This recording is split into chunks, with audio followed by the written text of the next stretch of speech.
మీరు నిద్రపోయే ముందు ఈ ఒక్క పని చేస్తే ఏం జరుగుతుందో తెలుసా?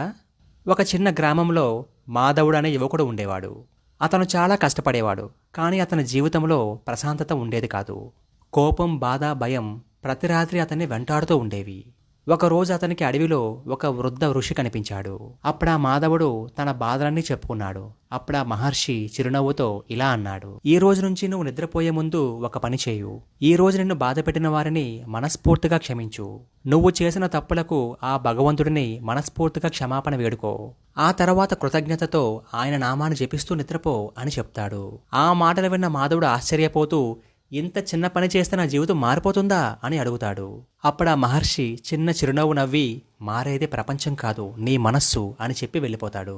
ఆ రోజు రాత్రి నుంచి ప్రతిరోజు రాత్రి మాధవుడు, ఈ రోజు నన్ను బాధపెట్టిన వారిని నేను మనస్ఫూర్తిగా క్షమిస్తున్నాను. నేను చేసిన తప్పులను క్షమించు భగవంతుడా.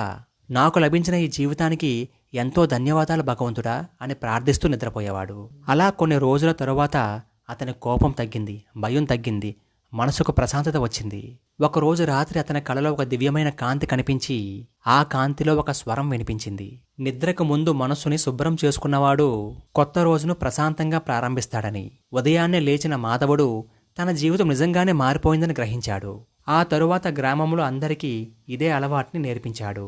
దాంతో గ్రామంలో గొడవలు తగ్గాయి, ప్రేమ పెరిగింది, ప్రశాంతత పెరిగింది.